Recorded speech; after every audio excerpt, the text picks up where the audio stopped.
Впервые я познакомилась с крымско-татарским орнаментом, с вышивкой в Бахчисарае на выставке декоративно-прикладного искусства выпускниц молодежного центра «Арслан». Увидев красоту и изящество этих вышитых изделий, я тут же записалась на эти курсы. Меня просто поразила эта многогранность и техника вышивки, и цветовая гамма, и золото. Там было очень много золота, золотых изделий. По образованию я инженер-технолог, но я не работала ни одного дня по своей специальности. У меня был свой магазин женской одежды. Я работала там, и, познакомившись с орнаментами крымско-татарской культуры, я начала рисовать. Началось все с рисования.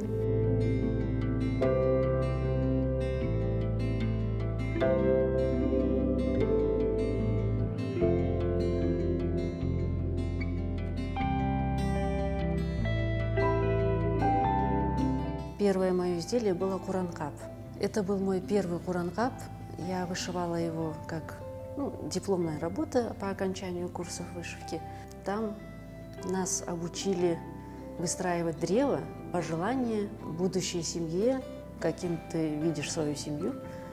Вот таким образом я вышила куранкап. И со временем, выставив его в социальные сети, там мы познакомились с моим будущим супругом. Я выставила свое изделие, он начал комментировать.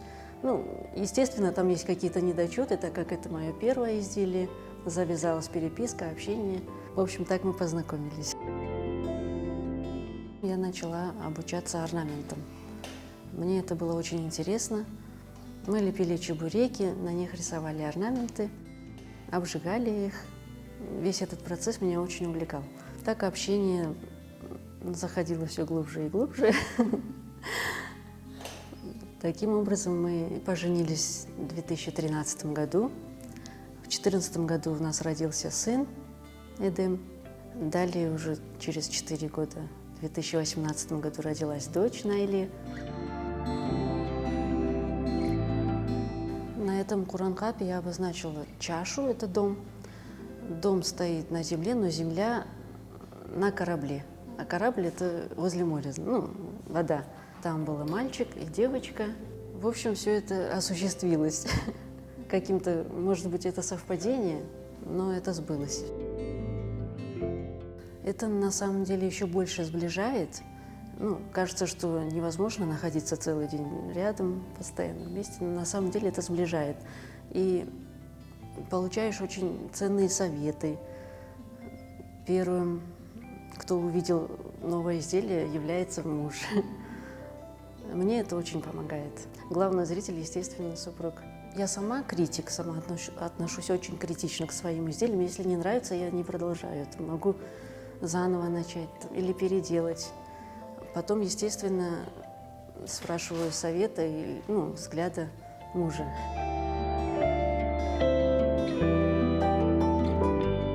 К вышивке надо подходить обязательно в хорошем настроении, потому что, вышивая, делая работу вручную, ты оставляешь там свою частичку души. Это должно быть обязательно позитивный посыл. И это меня успокаивает на самом деле. Я могла бы вышивать с утра до вечера, но просто есть другие обязанности по дому. Я вышиваю в основном традиционные изделия, стараюсь не отходить от основной традиции крымско-татарской. Очень люблю старинные изделия и изучаю именно старинный орнамент. Слава Богу, что он у нас сохранился в музеях, в частных коллекциях. И у нас есть возможность посмотреть, сфотографировать, даже потрогать. Я много делала копий изделий. Это в основном элементы крымско-татарского костюма. Это фески, ен-капаклар, учкуры, мужской свадебный пояс, платочки, едек, марама, шербенты. Вот таким образом. Конечно, в мечтах есть осуществить, полностью воссоздать крымско-татарский костюм, женский, мужской и детский. Это куранкапы. В основном орнаменты строились как древо. Читается орнамент по одной стороне. Здесь вот треугольник дуалык, чаша – это дом, тюльпаны – это мальчик, бадем – девочка, роза – женщина.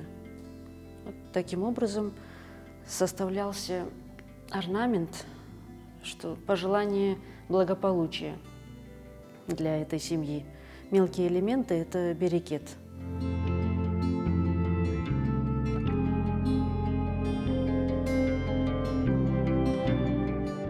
Мне очень нравится, что я являюсь маленькой частичкой возрождения нашей крымско-татарской культуры, именно этого направления. Вот это, наверное, вдохновляет больше всего.